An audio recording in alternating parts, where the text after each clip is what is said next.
துணியை காய வைப்பதற்காக மொட்டை மாடிக்கு சென்ற பெண். மாடியில் ரத்த வெள்ளத்தில் கிடந்த இளம் பெண்ணின் சடலத்தை பார்த்து பேரதிர்ச்சி. செல்போன் சிக்னலை வைத்து துப்பு துலக்கிய காவல்துறையினர். கழுத்தறுக்கப்பட்டு கொடூரமாக கொலை செய்யப்பட்டு கிடந்த இளம்பெண் யார்? கொலைக்கான பின்னணி என்ன?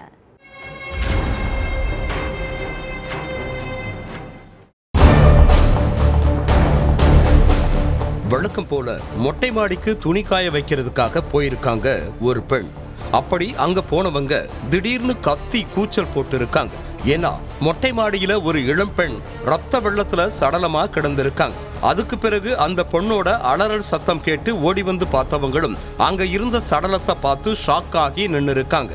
அடுத்து கொஞ்ச நேரத்துல விஷயம் தெரிஞ்சு போலீஸும் வந்திருக்கு. கழுத்து அறுக்கப்பட்டு மிக கொடூரமான முறையில உயிரிழந்து கிடந்த இளம்பெண் யாருங்கிறத கண்டுபிடிக்க முடியாம போலீஸ் திணறிட்டு இருந்தாங்க. மொட்டை மாடியில இருந்து சடலத்தை மீட்ட நாள்ல இருந்து அதுக்கு முன்னாடி நாள் வரைக்கும் அந்த இடத்துல பதிவான செல்போன் சிக்னல்களை ஒண்ணு விடாம செக் பண்ணாங்க. அதுலதான் கொலையாளியும் கொலைக்கான மோட்டிவும் தெரிய வந்துச்சு. கர்நாடக மாநிலம் விஜயநகர்ல உள்ள சப்லகட்டாங்கிற பகுதியைச் சேர்ந்தவங்க 28 வயசான உமா. இவங்களுக்கும் ஆந்திராவை சேர்ந்த ராமாஞ்சனேயாங்கிறவருக்கும் கடந்த 12 வருடங்களுக்கு முன்னாடி கல்யாணம் நடந்திருக்கு.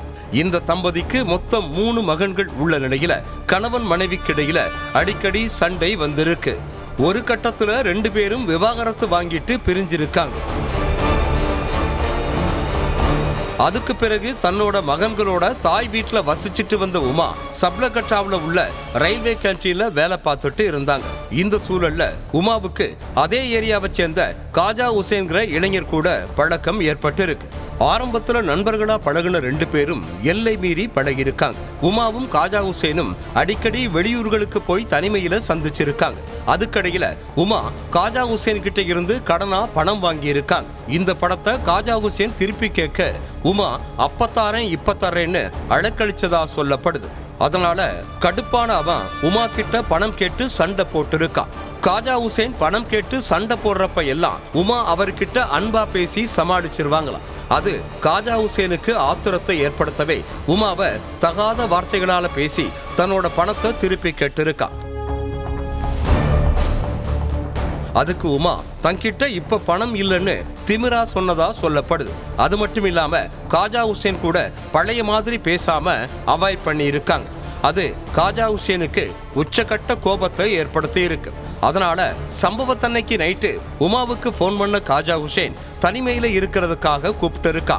தன்னோட வீட்டுக்கு பக்கத்துல உள்ள காலி இடத்துக்கு உமாவை வர வச்சவன் அவங்களோட தனிமையில இருந்திருக்கான். அதுக்கு பிறகு தான் கொடுத்த பணத்தை பத்தி கேட்டிருக்கான். அப்போ 2 பேத்துக்கும் இடையில பயங்கர வாக்குவாதம் ஏற்பட்டிருக்கு. அப்போ திடீர்னு தான் மறைச்சு வச்சிருந்த கத்தியை எடுத்து உமாவோட கழுத்தை கத்தியால அறுத்து துடிக்க துடிக்க கொண்டு இருக்கான். அதுல உமாவுக்கு அதிகப்படியான ரத்தம் வெளியேறி சம்பவ இடத்திலேயே உயிரிழந்துட்டாங்க. அதுக்கு பிறகு உமாவோட சடலத்தை பக்கத்து வீட்டு மாடியில கொண்டு போய் போட்டுட்டு அங்கே இருந்து எஸ்கேப் ஆகியிருக்கான் காஜா ஹுசைன். செல்போன் சிக்னலை வச்சு காஜா ஹுசைனை பிடிச்சு விசாரிச்சப்பதான் இந்த மொத்த உண்மையும் வெளிச்சத்துக்கு வந்துச்சு. அடுத்து அவன் மேல மர்டர் கேஸ் ஃபைல் பண்ண சப்லகட்டா போலீசார் காஜா ஹுசைனை அரெஸ்ட் பண்ணி சிறையில அடைச்சிட்டாங்க.